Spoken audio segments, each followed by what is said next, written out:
Seems we are live, but I don't see anything in the chat. Okay, if there's no... One.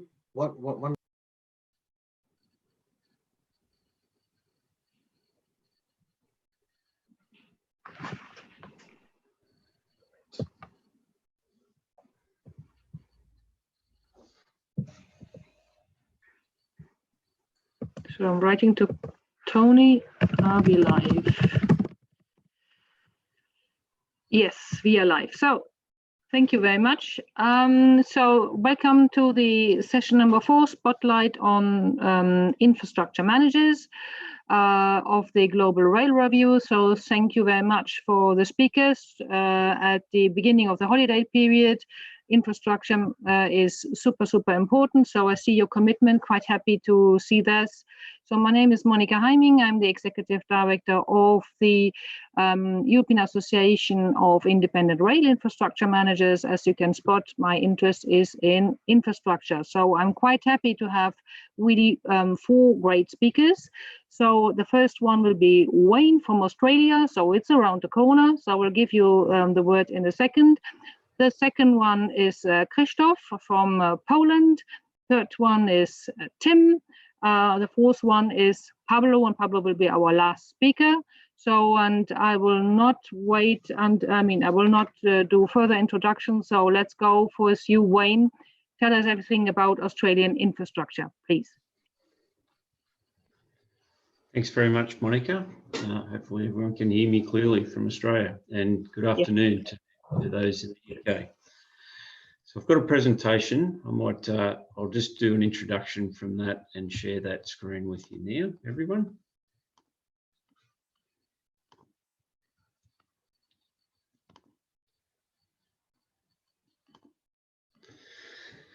So my name's Wayne Johnson. I head up the business unit for ARTC in the Hunter Valley in New South Wales, so the east coast of Australia. I'm going to run you through our transformation to embracing the dynamic capability through our operations and the asset area of the business today, and some key insights to the strategies about how we've enabled that.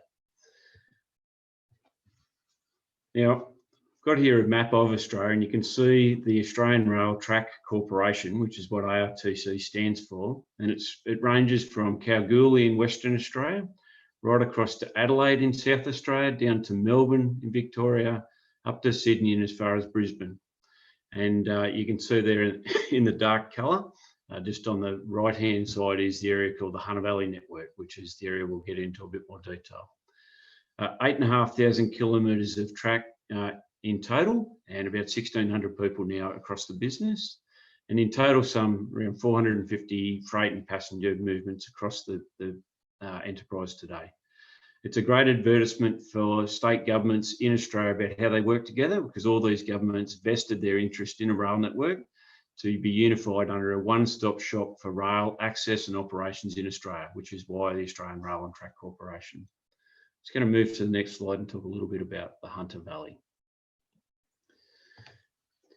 You might be able to see now just a picture that presents there, just focusing now on that area in New South Wales. So they're pretty much the heart there of the New South Wales network.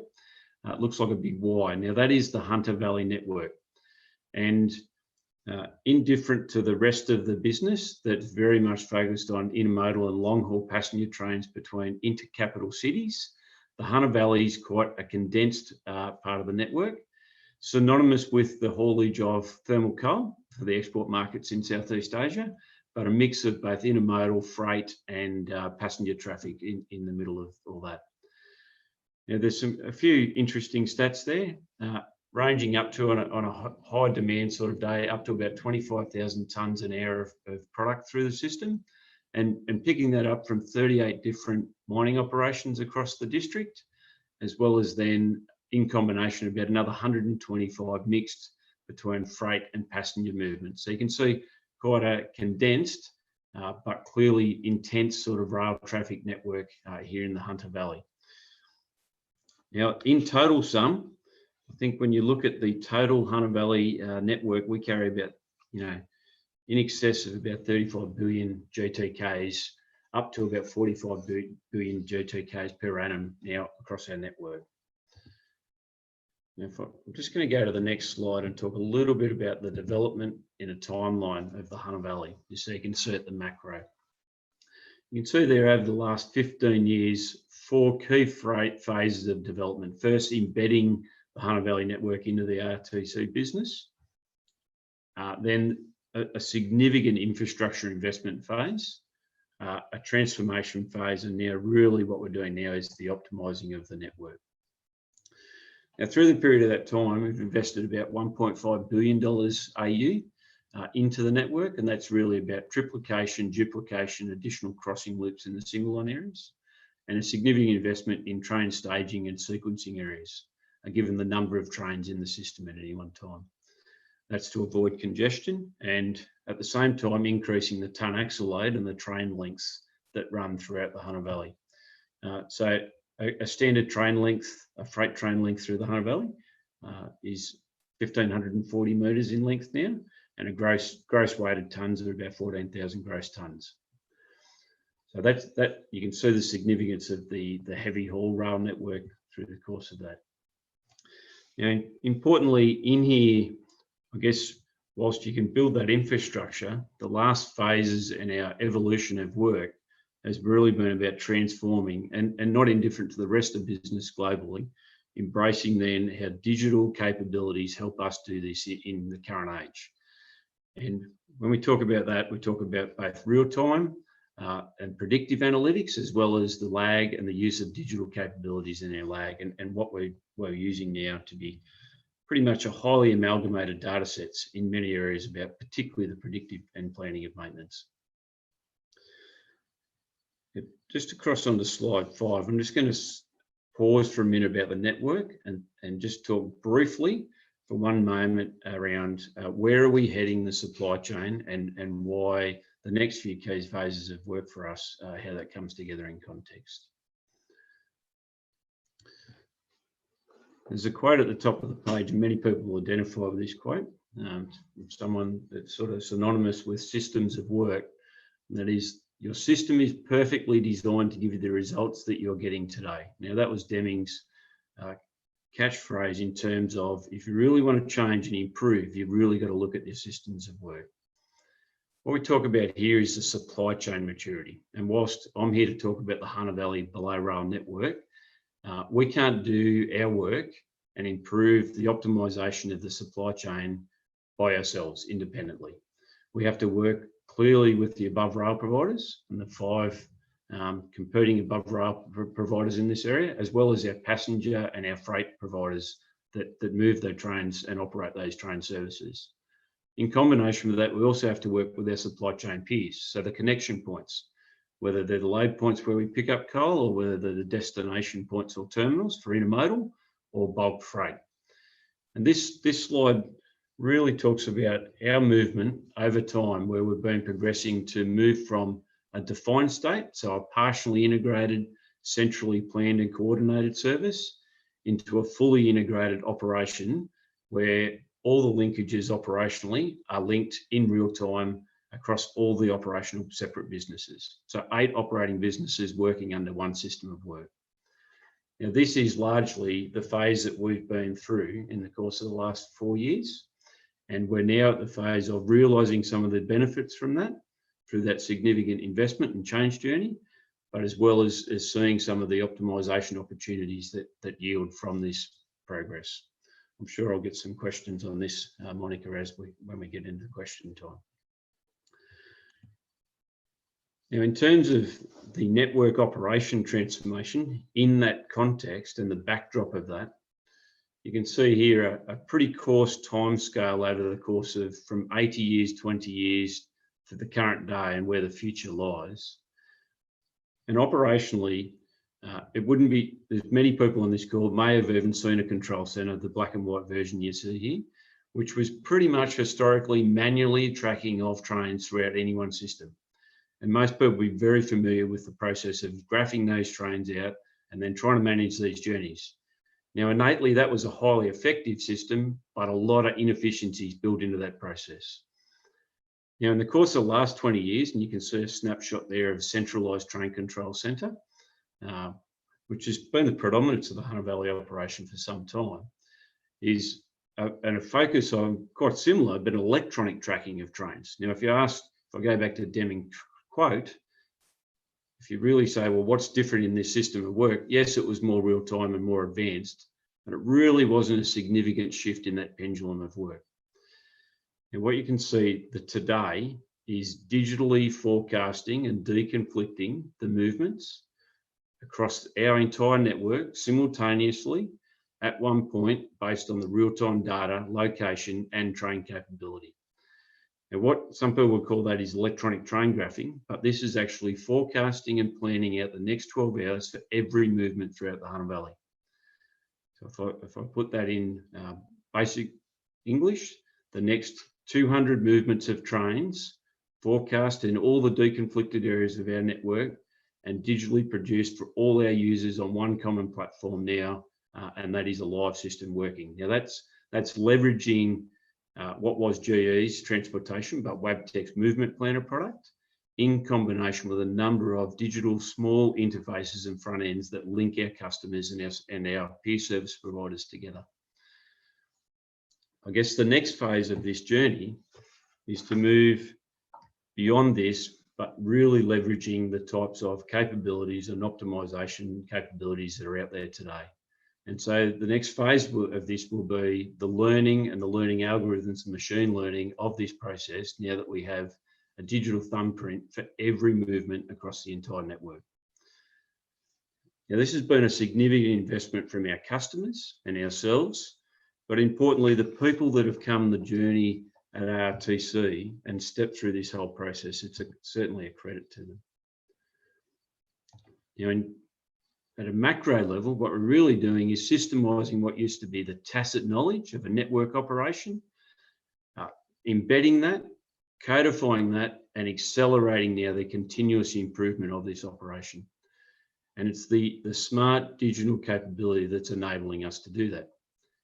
And shortly you'll see, but we can't do that in unison without the asset and the management of the asset and the maintenance of the asset itself having a similar type of capability. Now, beyond here, and it's just a snapshot of a future architecture of two significant projects that ARTC's worked on. You'll see the top layer of this very coarse architecture is the ANCO project, so the Network Control Optimization project, which I've largely just summarised, and leveraging Wabtec's Movement Planner product, and an architecture that links this with the Advanced Train Management System, so ATMS. Now, this system has been built in partnership with the technology partner Lockheed Martin in Australia, and it is a live operating system in parts now of our interstate network, which I've highlighted. And we have a roadmap that draws both the process control layer of ANCO, the Movement Planner product, and the train-borne units and operation of the trains, which is a virtual block movement system, but incorporated with positive train control, and the ability for the safe and efficient operations to be managed in sequence with what I've just shown you around network optimization. Now, this is forward work for us, but it's clearly, as a business, what our customers seek us and implore us to continue on for the efficiencies that they gain throughout the system. And sometimes our investment clearly benefits other peer providers and the logistics and supply chain themselves in these efficiencies. I'm going to shift now, Monica, and just talk a little bit about then the asset area that needs to come in unison with this capability. Many people on the conference today will be familiar with either parts of all of this array or suite of different inputs to the asset.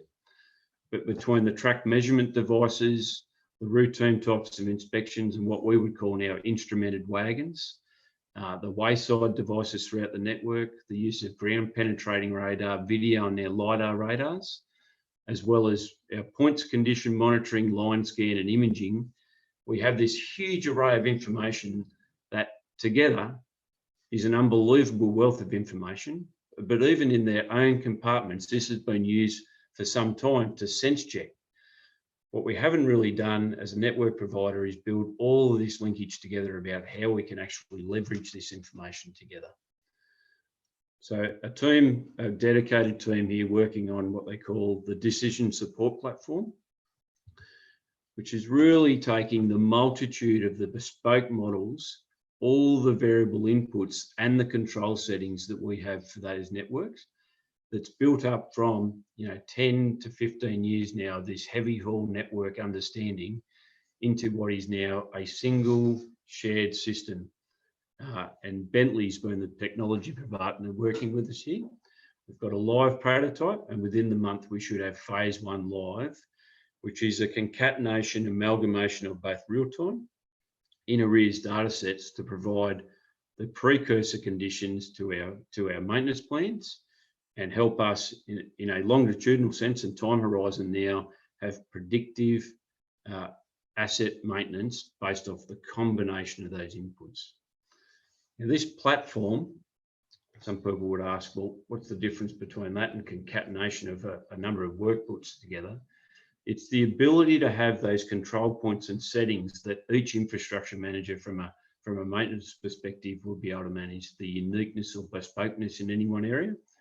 It's building those into a combined area that you can sense now what is at risk and what's in the green, what's in the amber, and what's in the red here.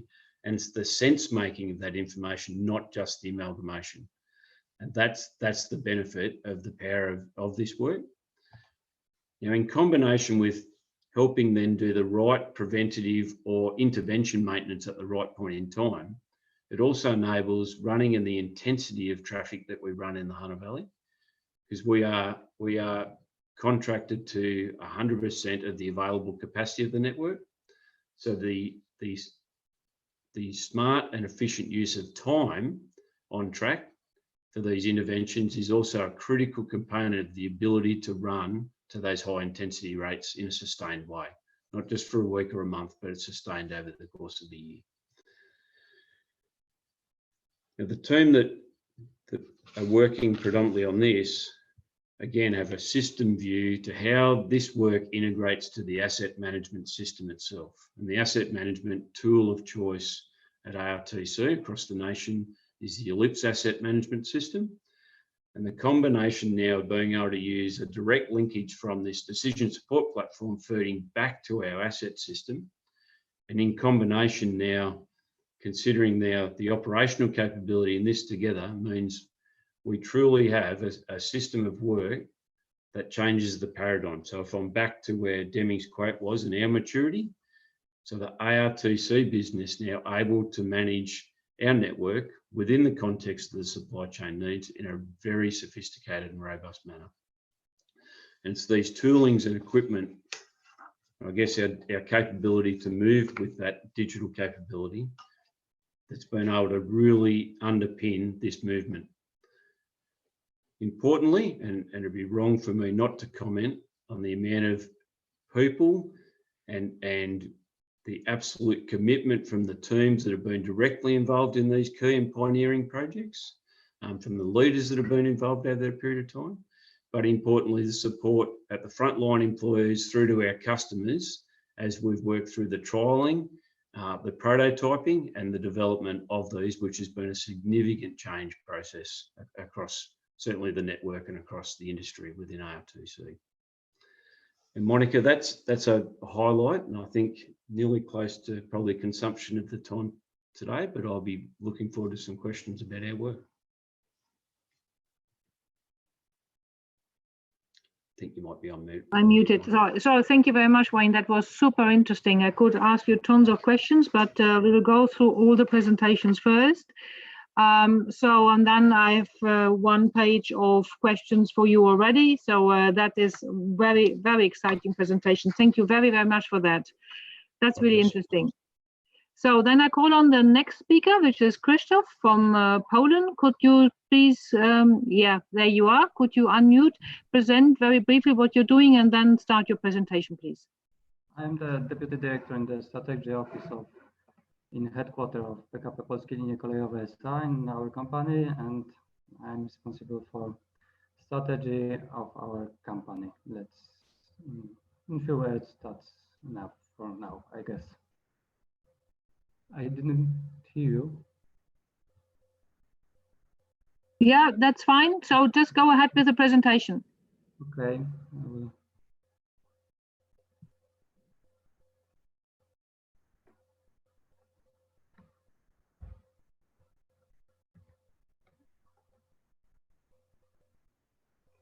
Second.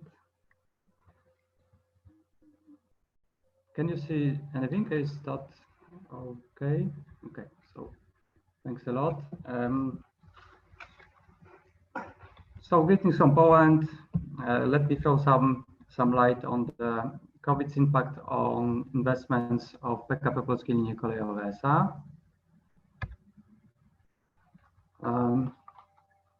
Lately, or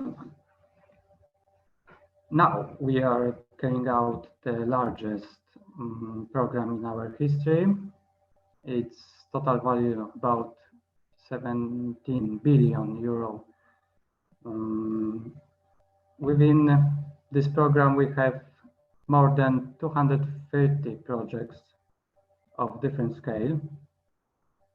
The main goal is to upgrade 9,000 kilometers of railways, but we also have to improve some connections between the regions of Poland. Or from the other hand, on the other hand, to reduce barriers for passengers with reduced mobility. Some part or major part of the investments program will concern the area of digitalizations concerning signaling system, like centralization of interlocking, implementation of computer-based interlocking, to remotely control more than one station and neighboring sections. We already implemented about 40 such objects in 40 different localizations. Digitalization of remote desktops for relay-based interlocking. We still have some electrical interlocking, so we are implementing the computer-based desktops. Implementation of remotely controlled level crossings, building fiber optic network, implementation of a new technology of interlocking, replacement of electrical relay, mechanical devices and appliances with digital computer-based ones.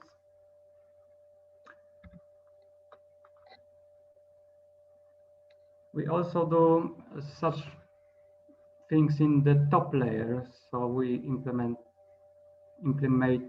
of GSMR and at ETCS level 2 on our network. And we upgrade our supply system for the DC electrification system, and we are building computer control substations. We had already in this project. I will mention that we have moreover 260 such engineering structures, from whereas 155 or 56 are completely new ones.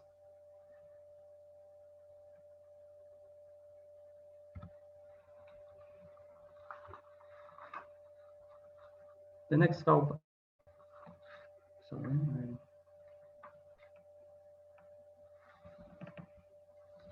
I'm lost, but okay. So we also implement the dynamic passenger informations for our passengers and detection systems for rolling stone and for rolling stock failures and pantograph failures. And also we've got a pilot implementation of asset management.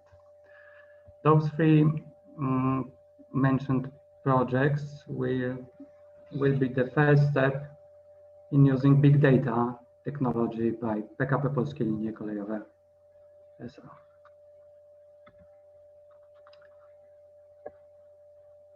On this map, we can see the scale of the project implemented by our company in recent years. The total length of railways in which our company is in charge of is approximately 19,000 kilometers. With orange color, I indicate finished contracts within the years 2007-2015. With other colors, blue, red, violet, and gray, with bold lines, those are colors which indicate already finished and ongoing contracts as a part of our national railway program. As you can see, it covers main part of Poland. On this slide, we can see the example of GSM-R project. Blue color indicates the line within the project. The green one indicates that the already equipped lines with GSM-R. For example, only in this project, we are building 2,300 kilometers of fiber optics network. The rest of the lines, which are indicated with the gray color, is the rest of our network, which won't be covered by the GSM-R.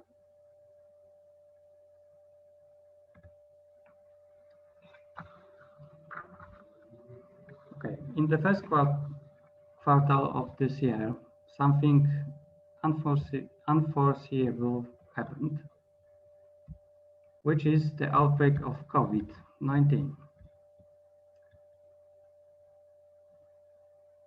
On this slide, we can see the progress we've made from January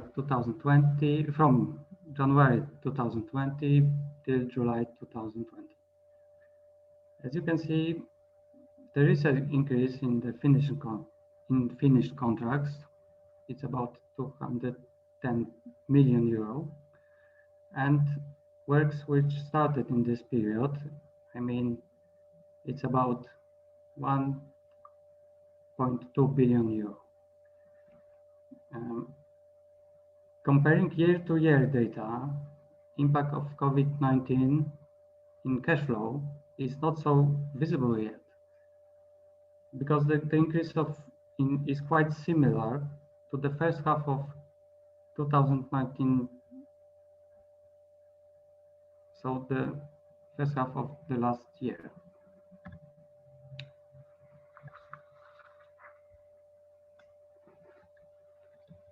So let's have a look at the newest latest history of COVID. The first COVID case in Poland was announced on the 4th of March this year. So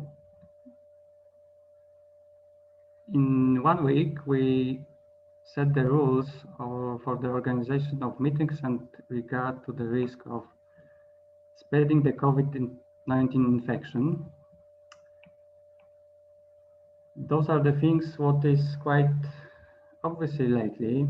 I mean, like wearing a face nose cover, or washing hands frequently, or using online communicators whenever possible.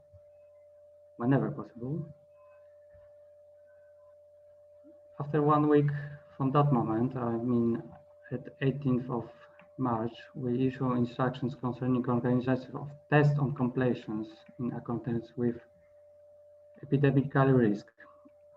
That made possible to continue their works, carrying out the taking over, and in consequence, settlement and payment. On the next week, the first series of video conferences with the individual contractors concerning the implementation of investments during the COVID-19 pandemic took place. In June, we enabled contractors in ongoing contracts on reducing the amount of deductions from each invoice as performance security to 15%, and also for advance payment for materials up to 90% of its value.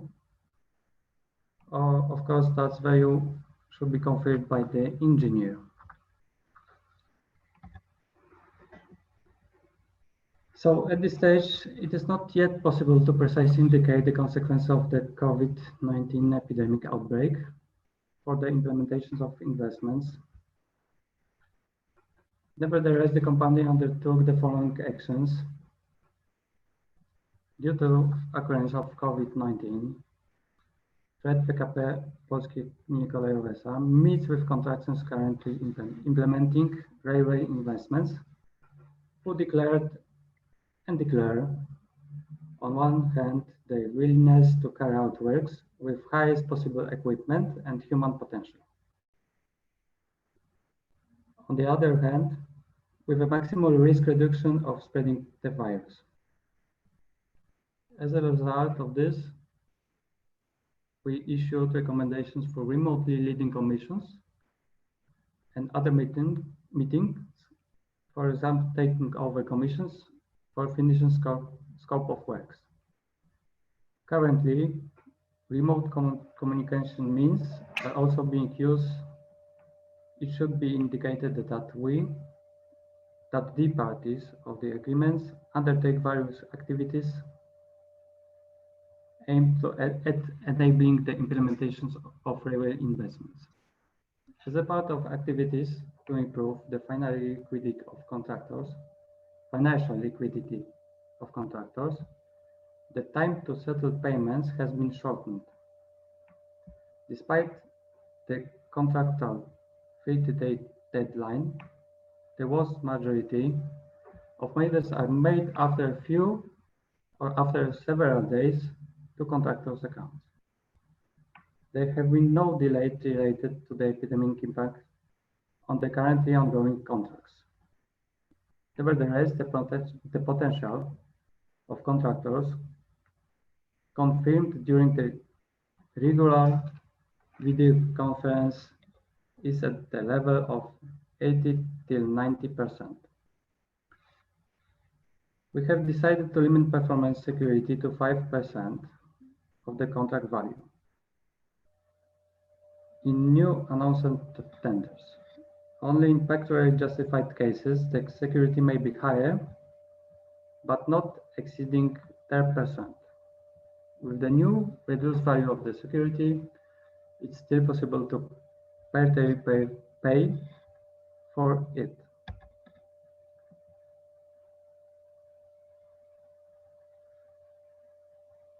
Realizing the important role of investments in stimulating the economy after the COVID-19 slowdown, we continue or initiate the following activities. First of all, the program Railway Plus has started. That program assumes restoration of railway infrastructure leading to larger cities over 7,000 inhabitants, allowing their development. We prepared a list of more than 100 projects and minor tasks, which total value is about 15 billion euro for recovery and resilience facility. From that amount, the new proposal of extension supplement ongoing projects from our national railway program is about 8.3 billion euros, and proposal of new set minor scale projects for about 5.5 billion euro. we started something new because we started works concerning a list of 200 train stops. That's the proposal of new minor scale works, which allows local companies to participate. Which means the distribution of funds to smaller minor regions, and that allows those companies to develop their competences. Finally, we are continuing preparation under the new EU 2021-2027 perspective. And that means that by the end of that year, we'll have had technical documentation allowing to kick off investment projects, which value will be approximately 10 billion euro. And I can also add that after yesterday's meeting with our Minister of Infrastructure, we hope that the total amount for railway program between years 2021 and 2027 will be at the same level as previously. This means we will be able to carry out comparable investments in the next 5 years. In our tenders, we can notice that offer prices offered by the contractors are a bit lower. We don't know yet if it's a sustainable trend, but perhaps it is an opportunity to make a bigger scope of works by having the same prices buying them. Thank you for your attention for now. Thank you very much, Christoph. That was a very interesting presentation. So it's very interesting that you seem to be ongoing with your investment program despite COVID. So figures were quite impressive. So everybody who is wanting to raise questions, please spare them for later. So we move on to the third speaker, which is Tim Flower from Network Rail. So great infrastructure manager. So Tim, the floor is yours. Thank you very much. So yeah, my name's Tim Flower. I'm the professional head of maintenance for Network Rail substantively, but for the last sort of 18 months, I've been acting as the chief engineer for our intelligent infrastructure program, which I am going to talk about today. And I guess the tagline really is all about transforming data into intelligent asset information. In terms of what it is in Network Rail, it's our digital asset performance management program. As I said, it's about using technology to turn data into intelligent information so our teams are able to work smarter, more safely, and as a result, deliver improved services for passengers and our freight customers. When we set out building the program, we took a really good look around what hadn't worked in the past in Network Rail for similar types of projects.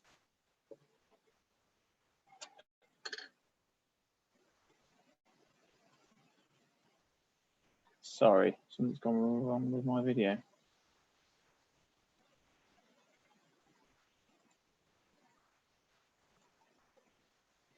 Does that work?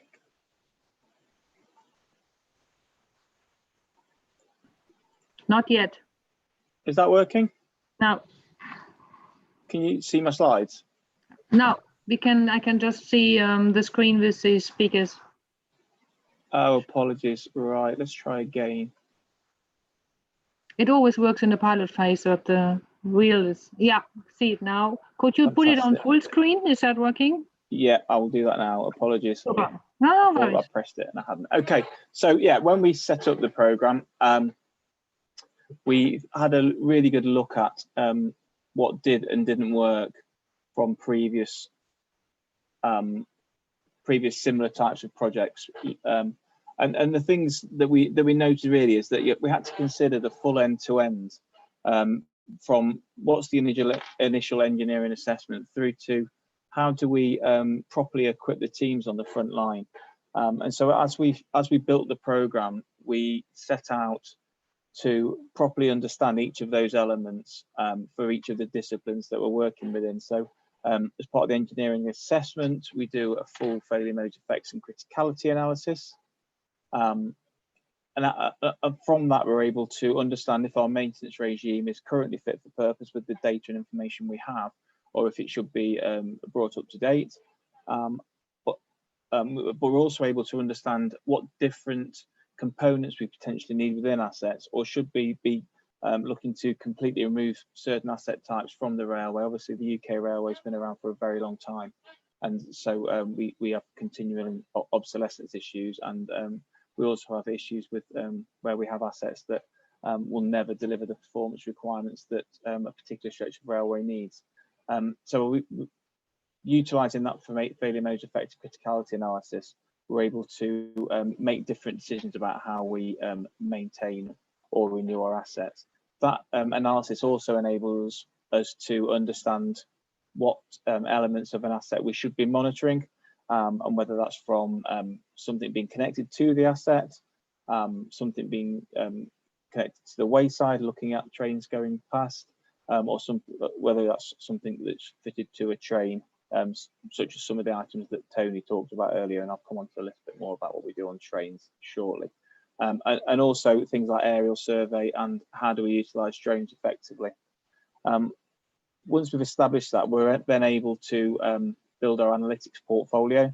So looking at failure modes, looking at diagnosing them, looking at time to failure, and ultimately aiming to get an asset health of an individual asset and that the asset system, and at the same time understand the criticality of that asset and the performance consequence of that asset failing within the railway system. And then utilising all that information, we will then be able to bring in newer planning tools that look at the whole life cycle of the asset, but also how we deploy teams to perform their cyclical and work arising maintenance. And finally, what do we actually give the frontline when they're out on track? So what do we give them in terms of information about the assets, in terms of work bank, in terms of remote condition monitoring, but also what do we ask them to collect when they're out there? So there's a wealth of information stored inside some of our cupboards at the moment, and if we're able to digitize that information, we can then build better analytic tools and have a much richer understanding of our asset condition and the asset system condition as well. And the two key aspects that cover all of that is really about understanding the people and culture transformation we need to deliver to be successful. And as part of that, we need to make sure that we work really closely with the regions in Network Rail, so essentially the front line and the management of the front line, to understand what their particular pain points are and flex the program according to meet those pain points. So as I said, we have run several previous projects in this space, so we aren't starting from a blank canvas. We are trying to make sure we learn lessons from previous and incorporate any tools that have been deployed previously as well. So in Network Rail, we had a 7-year program called Orbis with 20+ projects in it. It was a big digital transformation program, and it was really about getting our asset data quality and the associated systems and making them the heart of our decision making, but predominantly in the asset management space, not in the maintenance space, although some of the tools were deployed to maintenance to help build that quality asset data. So we deployed iDevices across our front line. There's 14,000 devices out there. We've closed 15 million work orders. We're probably close to 20 million now. And so that's given us a much more robust method of tracking work. We've also deployed asset data scripts within the same application. So that enables us to understand, to capture elements about the asset condition, construction, that we didn't previously hold in central databases. And we flew the network in CP5 as part of this program, and we've flown it again, and that gives us a visual image of the network, but also LiDAR imagery for surface and terrain modeling. And by flying it repeatedly, we can then start to look at is there movement within within the civils assets and take action accordingly. We built an asset data store, which now contains more than 2 terabytes of data, consolidates data from 20 sources. Again, that's a really good building block for starting to build some of our decision support capability. And finally, we've built a GeoRhythm viewer. So essentially that's a track centerline model, but with the aerial imagery and with 148 other layers in there as well. So dependent on the user, they're able to select which layers they want to see, and obviously use that to help make their own local decisions. And finally, we deployed lots of decision support tools, again, predominantly around asset lifecycle, asset management, decision making. So what should we renew, what should we refurbish, and what should we continue to maintain? But that delivered significant benefits across all of our disciplines. Oh, sorry. We also did a significant amount of train-borne monitoring. So the top left picture, it's very hard to get a good picture of this system, but that is our plane line pattern recognition system. So that's currently deployed in approximately 10,000 miles of the network, replacing basic visual inspection of track. The top right is our S&C dynamic inspection train, which is deployed at around 50 key generally terminal station locations, but also some of our bigger junctions, so we can dynamically measure how the asset is behaving under load, as opposed to measuring it statically, which we have to do otherwise. And the bottom left is our eddy current sensor, which is now rolled out across the vast majority of the network as part of our ultrasonic testing capability. That enables us to stop walking the track to look for rolling contact fatigue. But more importantly, it gives us a source of data that we didn't previously had. In the past, we've had to use the length of a crack as a proxy for the depth, when the depth is the important information. So now we understand the depth, and alongside ultrasonic testing and rail profile, we're able to start thinking about what do we grind, what do we mill, and what is so far degraded that we have to replace it, which again will save us significant amounts of money alongside our milling capability as we move forward. And then bottom right is our overhead line system, which we've recently deployed and starting to get some really good results on, and that's going to it's currently on a network rail measurement train and will be rolled out onto service trains in due course. In terms of asset monitoring, we have significant coverage across track circuits, across points heating, rail and equipment rooms, and our power supplies as well. And some of the results that we've seen really, so a significant improvement in broken rails, reduction of 90% over 15 years. We have recently started to plateau. So now we're looking at research and development to how do we achieve 50 rather than 100 in the next 10 years. And beyond that, how do we get down to 30? So how do we get down to the ones that we'll never be able to resolve? So a huge amount of success, and that's all born out of monitoring and improved standards.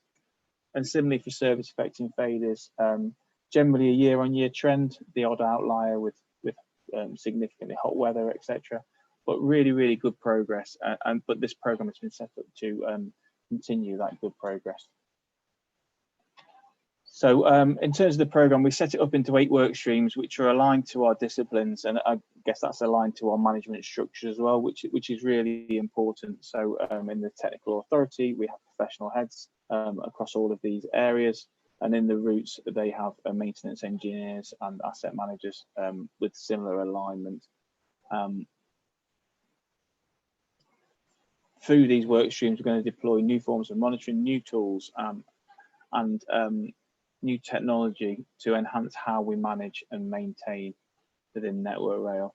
And that's underpinned by some really key enabling activities. So getting our data governance right, making sure design for reliability is fully embedded such that we, as new products come onto the network, they are fully reliable.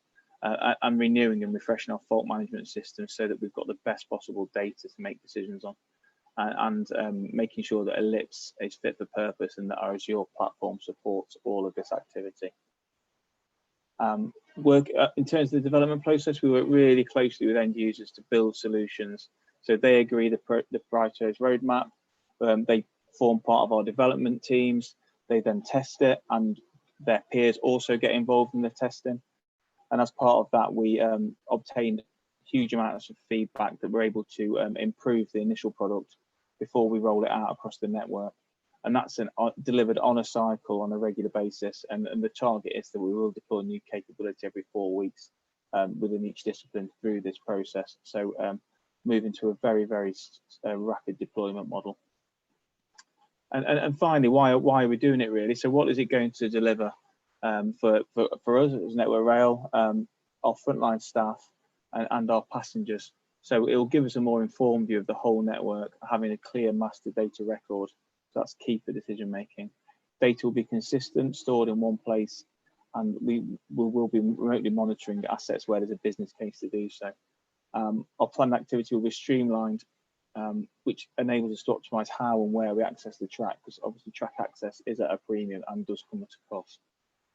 We'll have smarter working with a single platform, and we'll be able to see line of sight from maintenance right through to long-term renewal plans, which will drive efficiency and effectiveness. We'll be able to predict degradation and therefore prioritise preventative work so that we get to assets before they fail. And frontline staff will have access to the data that they need to do their jobs most effectively.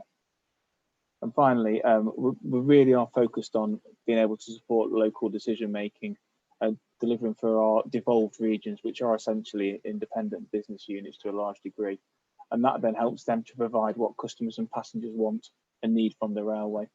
And we are absolutely committed to being at the forefront of, engineering technology.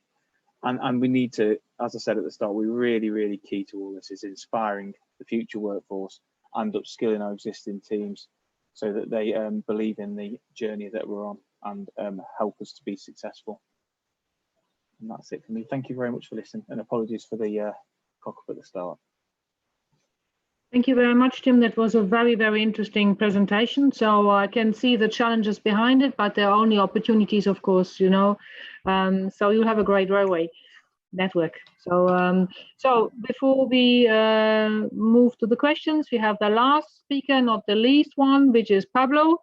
So Pablo, if you have an issue with English, pop up the Spanish word and we'll try to figure out how to translate it, okay? So the floor is yours. Okay. Just a minute, please. Take your time. Tim was quicker than expected, so you can eat up a little bit on his time.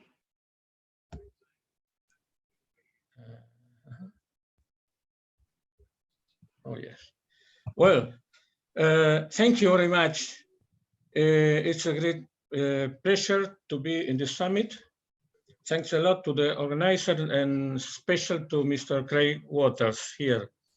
Greetings to all colleagues here in virtual meeting. I'm from the far south of the world, from Argentina. I represent the Argentine Institute of Railways. I cannot speak fluent English. My language is Spanish, as you know. Then I'll read a document and you can to see the PowerPoint at the screen. Please apologize me if any mistake are made. Please, if you have any question or need more details, write to me. I can read English very well. I'll answer promptly. Well, this is just a humble presentation, very summarized, that tries to show the possibility of investing in the Argentine railway sector, as Craig asked me. The Argentine Railways Institute, created in '91, is the Argentine private consultancy. Sorry, it's wrong. Well, now, it's the Argentine private railway professional organization with international relationship involved in R&D, consultancy, engineering, construction, and operation in rail transport systems. IAF provides technical service and consultancy to a lot of companies in Argentina and also in Chile. Now, this is a general overview of the Argentine railways. This is our rail network in the part of the center and north of the country. The railway in Argentina is undoubtedly a powerful tool which, sorry, just a minute, please.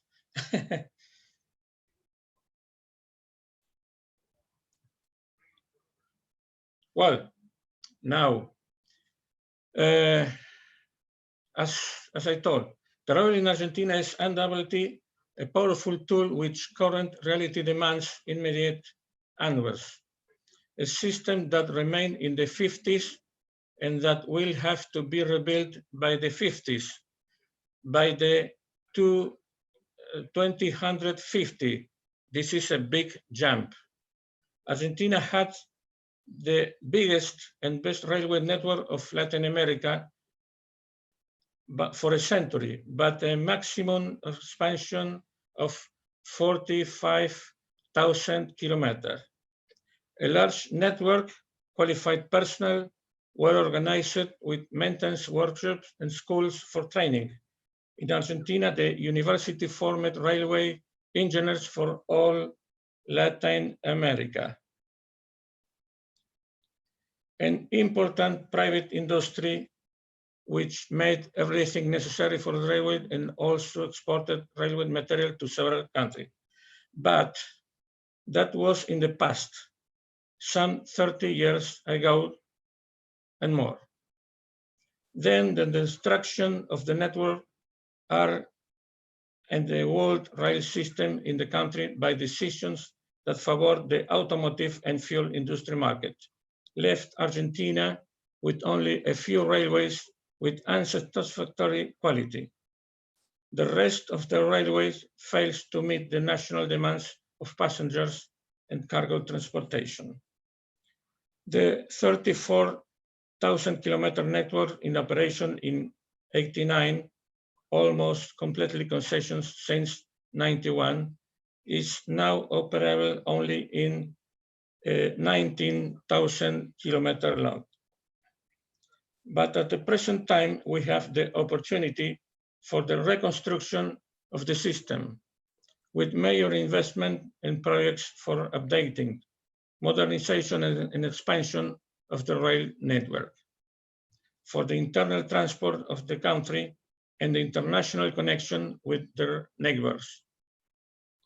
Currently, official railway plan of the Argentine government has reasonably feasibility goals. The renewal of the most important branches in the country by more than 1,500 kilometers of tracks was made from 14 to 16 past years. At the same time, there are renewing more than 2,000 kilometers of tracks from the main branches of grain transportations to ports and industries complex. New bridges are built to replace all river crossings to have collapsed. Also, new bridges and tunnels were built to replace level crossing. More than 70 works have already been made between 11 to 16 past years, and there are currently 60 more projects. New locomotive, new passenger cars for urban and for long distance service was received from China. The domestic industry is working fully to repair rolling stock and locomotive being made for more than 7 years, and has been convened to update and contribute to the production of new railway equipment. Universities are developing new trainings and engineering careers to create a new staff of rail professionals. In the 90s, the railway career was stopped. new international linkage projects are being designed and negotiated with large companies and international agencies. Now, any example? Only any examples? Well, this is a multi-annual renewable track project for 10,000 kilometers of new tracks in 10 years.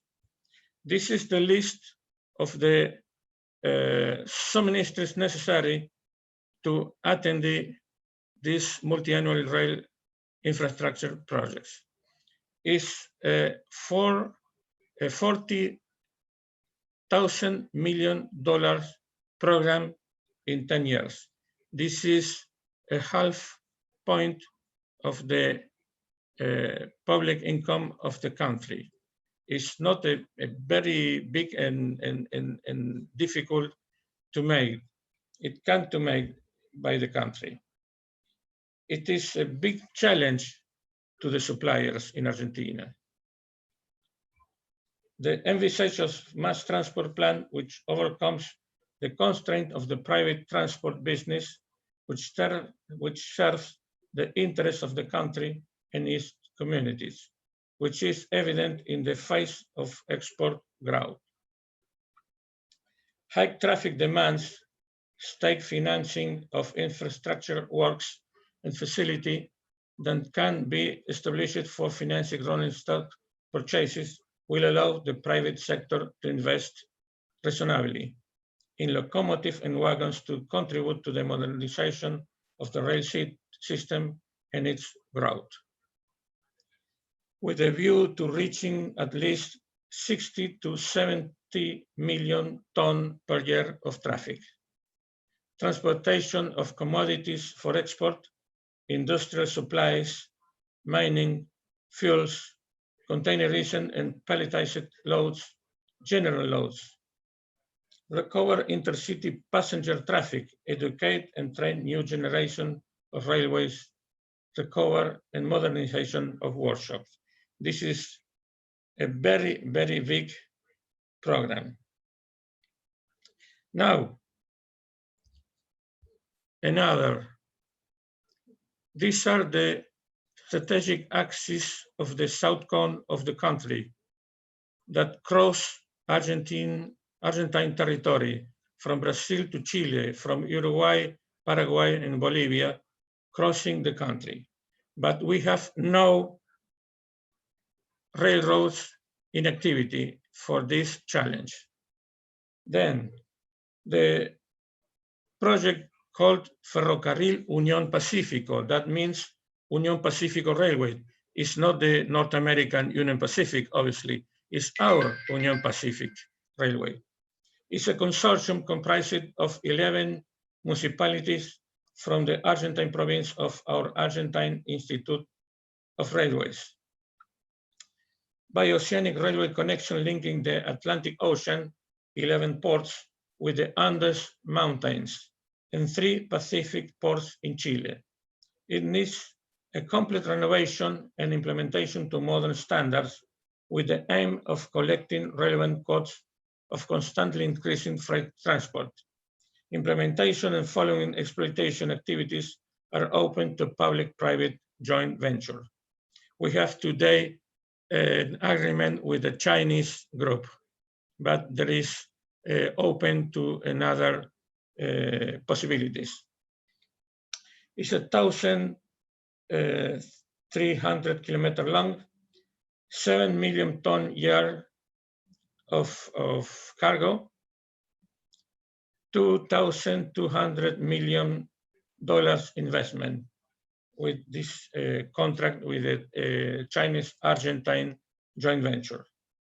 Suppliers are open to receive offers.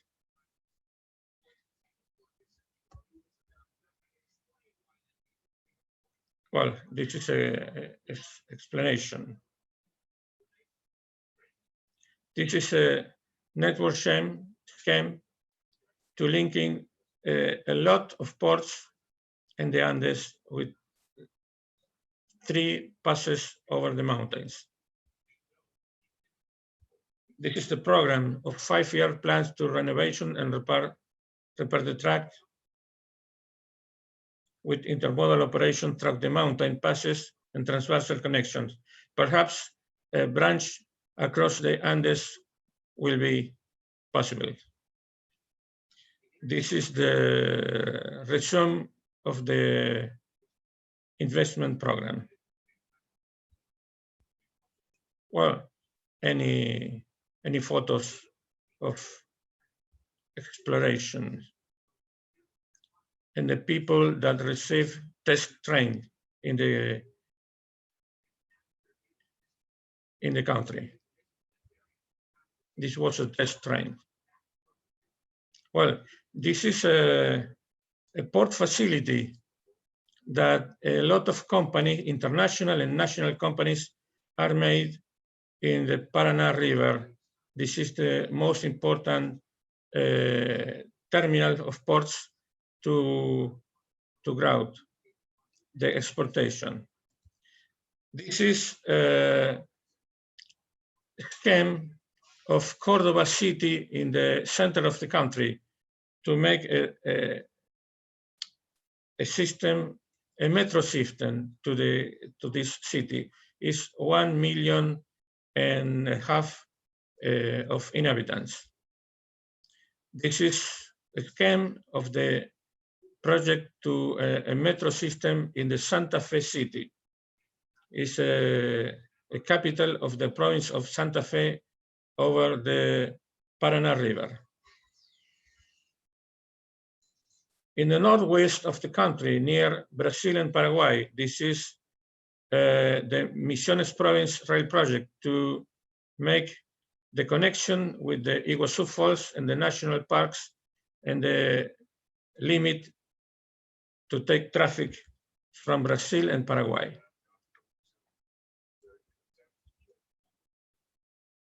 This is a very important challenge to convert our railway to a double stack cargo.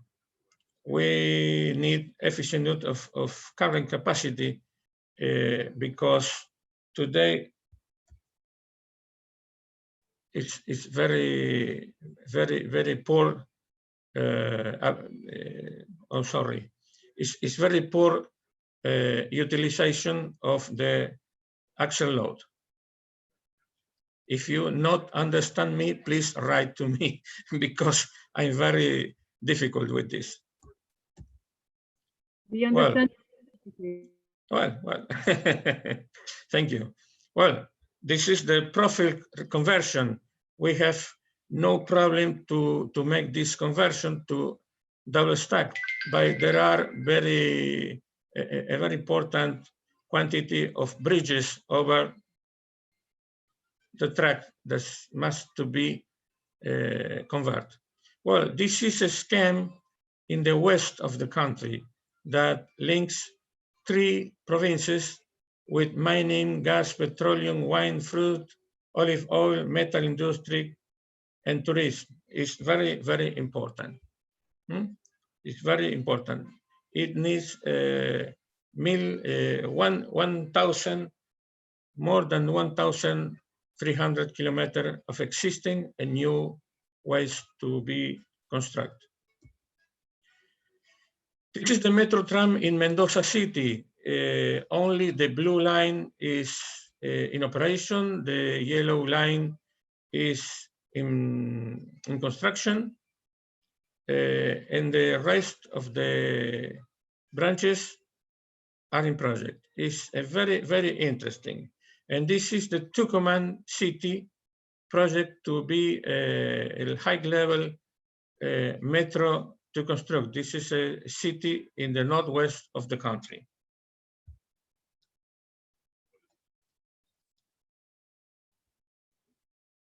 Well, we hope that are more than 500 private providers here in Argentina that can to be partners of investors. We can to make a profitable business for more than 10 years from here to the future. Investment in big workshops and in little spare part production also. Partnership in export import commerce is very, very country. Well, this is all for me. It's very difficult to explain, but here is my email address. You can write to me, and I will answer all as is possible for me. Obviously, it's more details for this presentation. That was very, very resume. Thank you very much. Muchas gracias, Pablo. That was a really, really good presentation. So I just sent it to you.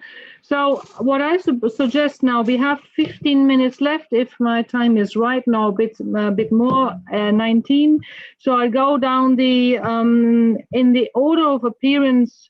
That is the easiest one. You see it in the comment list. So I quickly move up. So I go for I think 2 questions for. Oh, wait. So I have 2 questions for Wayne. So okay, fine.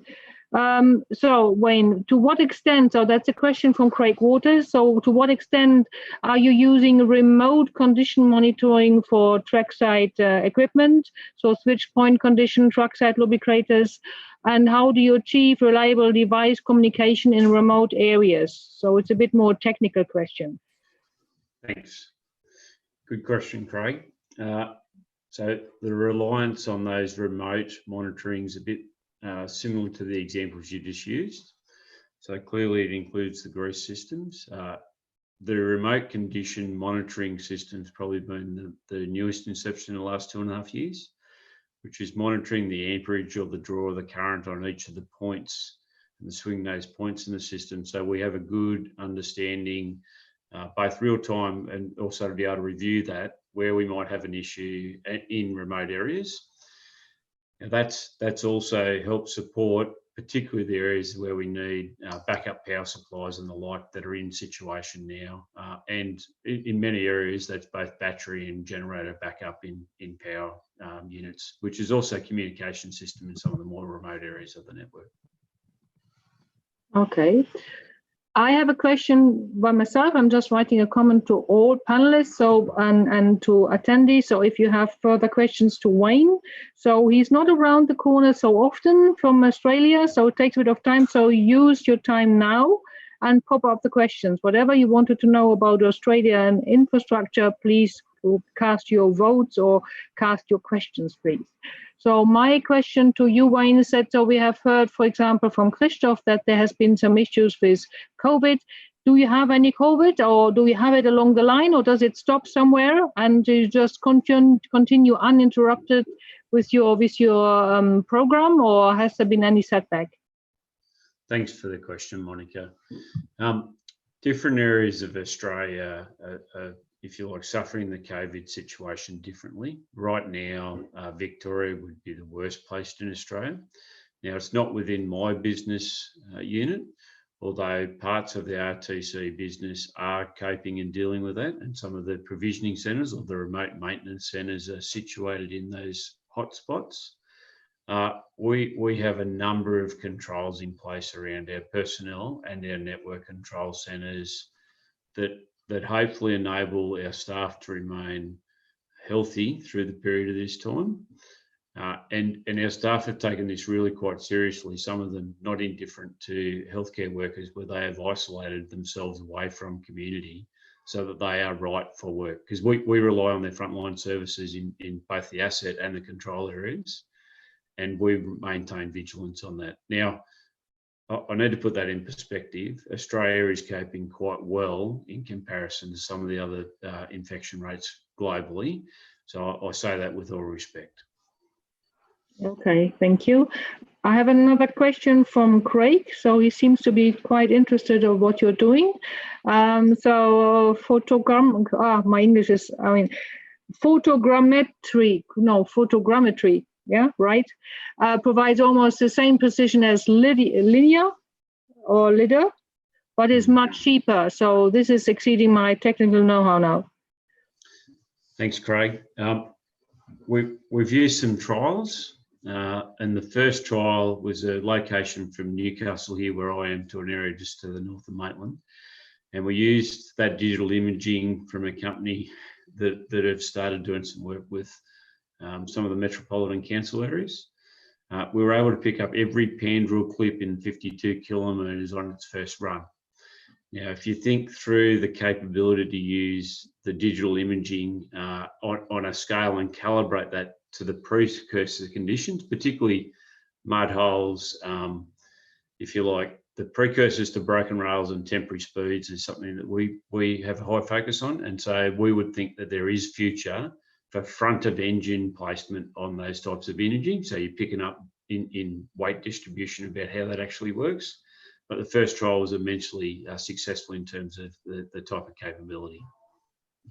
Okay, thank you very much. So because time moves on, so I stop here because I have no further question to you, Wayne, although your presentation was really excellent. Thank you very much. So then we move to the second speaker, which is Christoph. So I have also a few questions for you. Some of the questions which I had, you have already applied to Christoph, so I will not raise them again. One question is also from Craig. He's very active.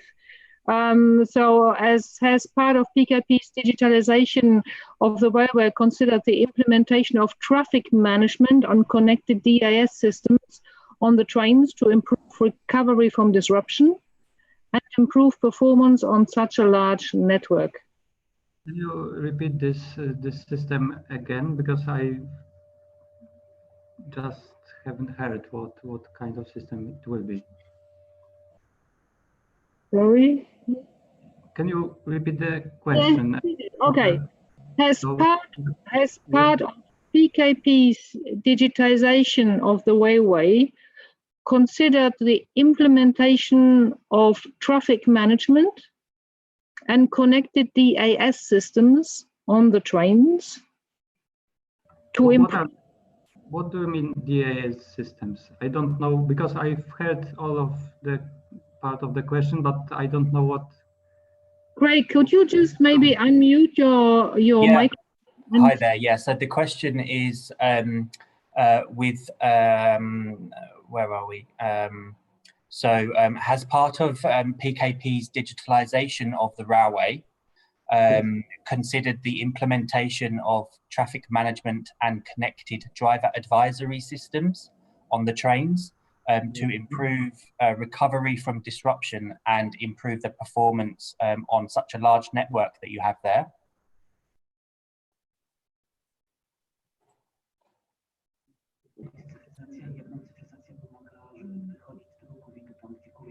Can you answer the question, Christoph, or do you prefer to do it? I can't hear you. I've got the interpreter right here, so I will consult, and I will just in the second I can answer in 1 moment.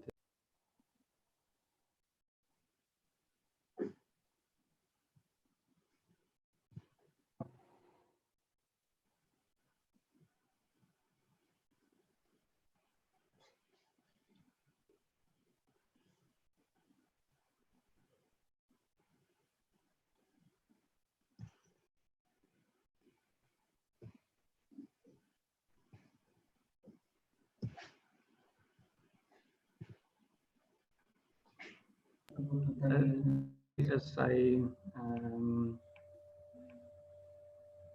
if I understand well your question, it is about ETCS level 2 for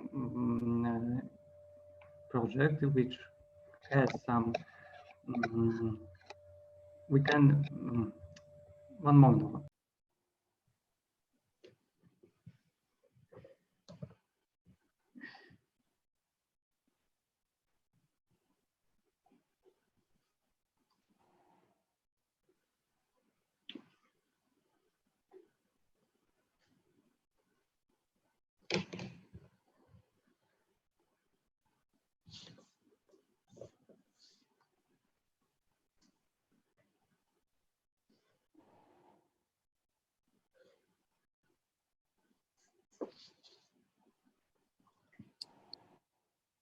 Monica.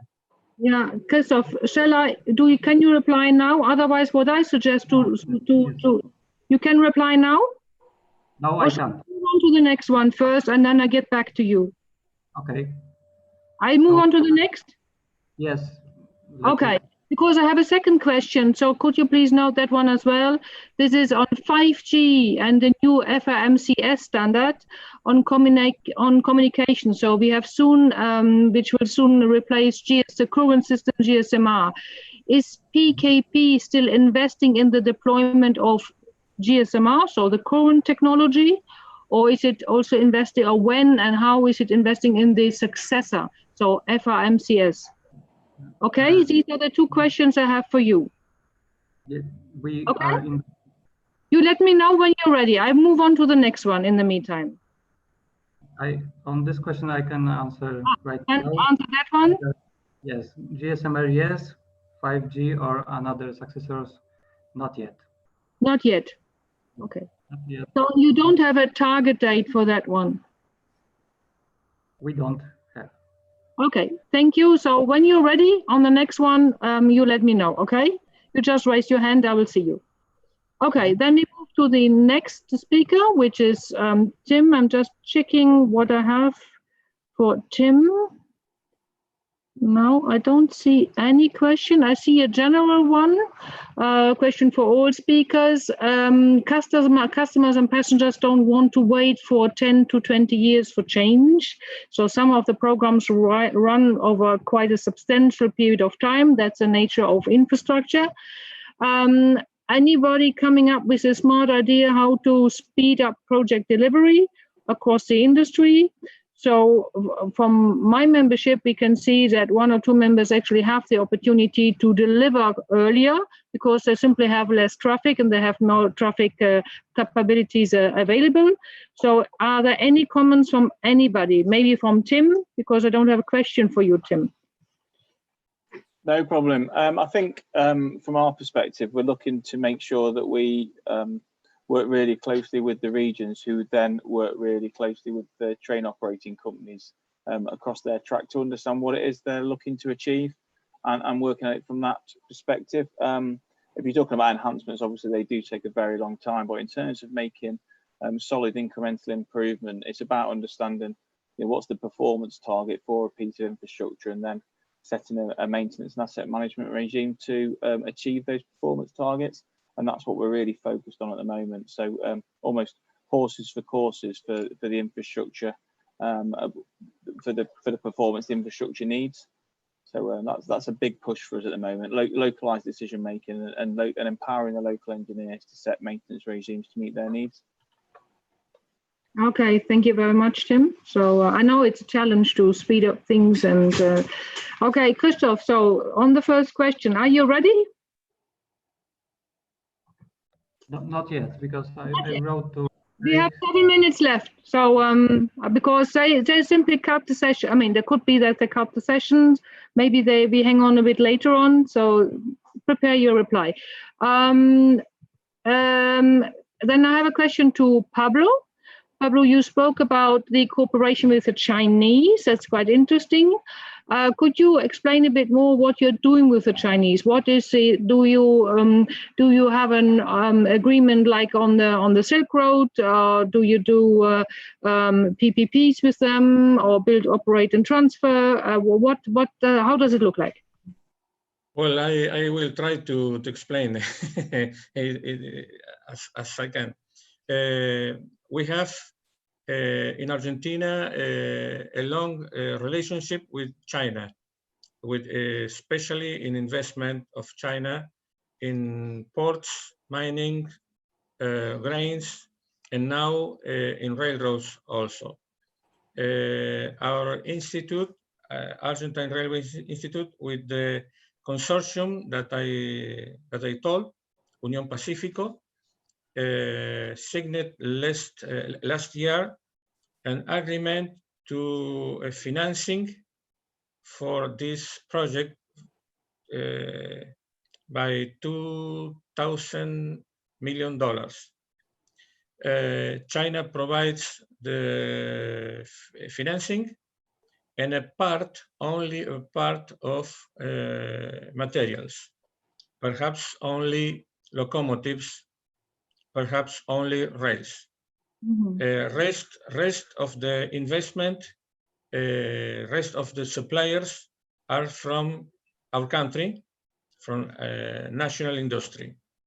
We take the leadership of the project, and engineers of China come to supervision of the investment. This is an agreement with a joint venture of two Chinese companies. CRCC is one, HEPDI is another company, and the Argentine company Energías Patagónicas. That means Patagonic Energies in English. With the consortium, Unión Pacífico, and us with the Argentine Railway Institute. It's a very, very important investment, perhaps the most important investment with external investment now in Argentina.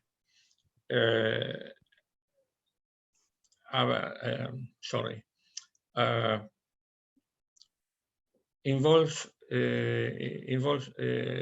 11 ports from Argentina, in Argentina, river and Atlantic ports, and 3 ports in Chile, with perhaps 1, 2, or 3 passes over the mountains.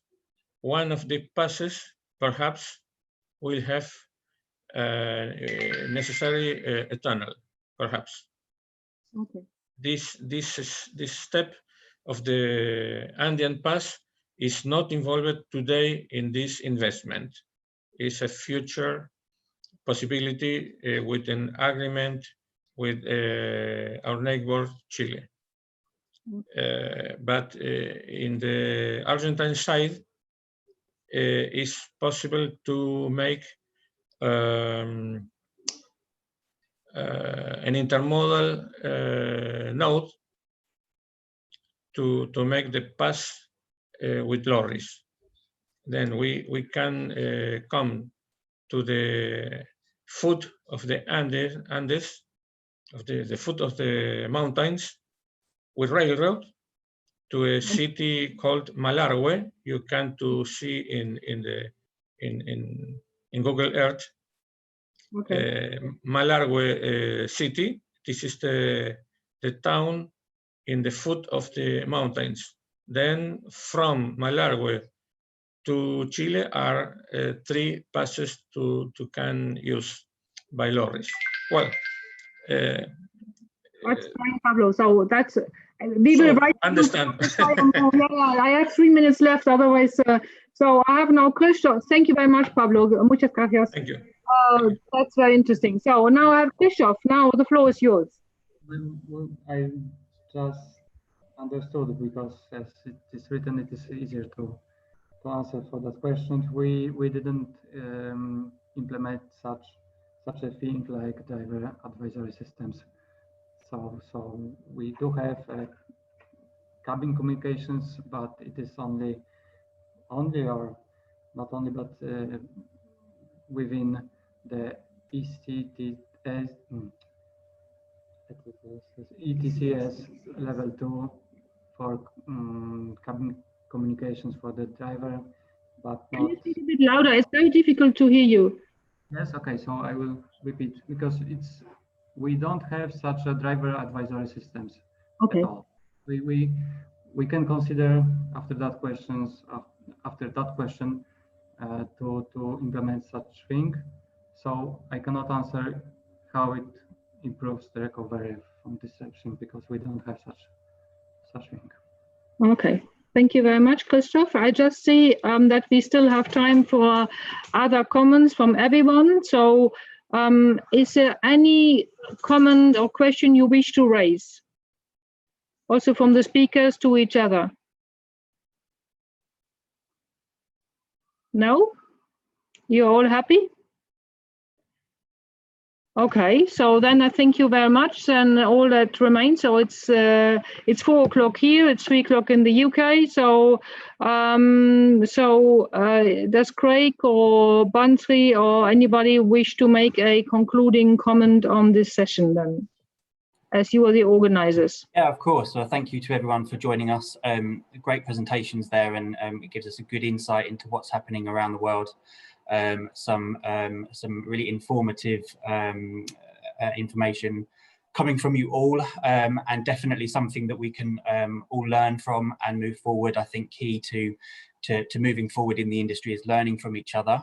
All of your help towards each other for moving forward, giving each other advice, learning from lessons, is all key in helping the industry move forward into this into the future. And of course, lots of digital solutions and digital technology is the way forward, as it seems. So lots of good stuff from you. So thank you all very much. Yeah. Thank you for organizing it. It was a very good opportunity. So I discovered Latin American investment program. I discovered Australia, a great rail infrastructure manager. That's fantastic. So maybe I pop up a few questions to you later on. Thank you very much, Tim. So you are, I think I've heard from Bado, you are a frequent guest of our working group, so that of course is great. And thank you very much, Christoph, for the great presentation. It was very interesting. As you see, we have a PLK as a member, so for me, especially also personally, the Polish investment program is a huge one, and that's quite interesting, and it's also a very strategic railway market. So thank you very much. I wish you all great holidays. Enjoy life despite COVID. Stay safe, stay healthy. We still need you. There are not so many rail infrastructure managers or those who are familiar with the railway system. So we need you all. So thank you very much. And yeah, I wish you a great summer. Thanks. Thank you very much. Bye. Bye-bye. Bye-bye. Nice to meet with all of you. Bye. Bye-bye.